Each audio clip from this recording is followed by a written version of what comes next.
Hi there, I'm Trevor Cornish, director of short film Roland, premiering at Tiff 2013, and I'm on CHATS.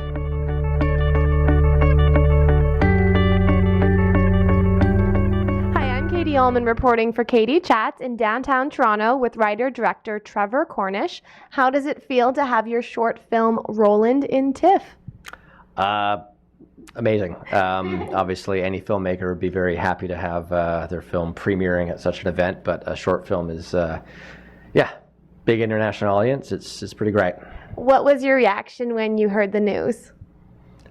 Shock. I think, any person who makes a short film kind of, they want it to be seen by, people in festivals, but it's kind of a wish. It often doesn't happen. And so when, they called, it was like, oh, wow, somebody wants to see it. So very happy, very, very pleased. So what was the inspiration behind the making of the film? It actually is based on a true story. Truth is stranger than fiction sometimes. It's actually based on my co-writer, Niall Kelly. The character of Roland is based on him. He actually worked at a art supply store many years ago, and most of the key events that happen in the film actually happened to him. And he told me the story one day, and I just went, that's a short film. I like it. And we went and changed it. So I did it.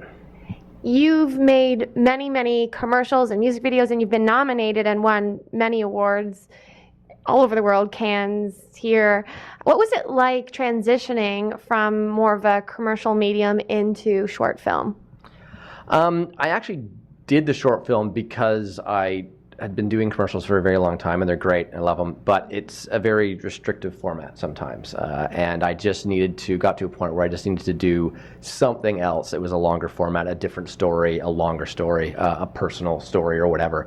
And so that was initially the inspiration, was just like, I want to go do something else. And for me, it was great. It just it worked other parts of the brain that you just aren't used to working. They're there, but when you're doing something for so long, you forget about those parts and you have to kind of learn to train again. So it was great, and I think it more importantly sort of worked what I did, but also went back into my regular work that I did because of the stuff that I was like, oh yeah, right, that, and doing all those sort of things. So it was great. And the film has a very unique tone. It's funny, but it's also kind of eerie. I don't know, you could explain it better, but how did you come up with that tone? Was that in post-production, or did you know ahead of time? Well, we wrote the story. It was actually written a fairly long time ago, and it just sort of sat on the shelf for a really long time. And originally it was written as, I think, much more of just a straight, everyday sort of day in the life of this character, and this thing happens. And then as we kind of took it off the shelf again and looked at it, it was like, I don't know, there's something... it was more about the films that I like and want to make, which kind of tend to have a bit more of a darker idea behind it. And so we just started tweaking one thing, and there seemed a bit more of a protagonist-antagonist relationship, and how do we push that further? And it just was one little step at a time, just started becoming kind of darker and darker, and this macabre undertone that came up underneath everything. And I think it overall made a much better film than we probably would have made if we stuck with how we originally had it. So. How did you go about casting the project? I use my cast director I've used for many years, and I actually saw Daniel Byrne, who's the lead character of Roland. I actually had him in a casting for a commercial I did, and he came in, and I hadn't seen him before. And as soon as he was done casting for this role, I was like, I told my producer, I think that's the guy. I think that's Roland. And we kind of wrote the name down, and about 9 months went by, and when we finally started doing casting, and I asked my casting director to please, see if he'd be willing to come in, and he did. And it was one of those things where we had a lot of great, talented people came in, but when he kind of came in, I'm like, it's kind of all on him. I really hope he's as good as I think he's going to be, because I really think he's the guy. And so luckily he did, and he was great. So. How do you hope that audiences respond to the film? I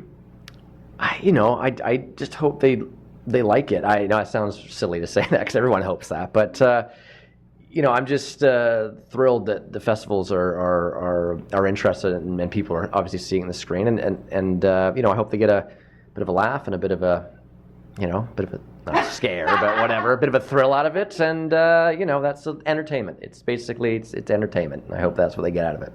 And what types of projects do you hope to develop in the future?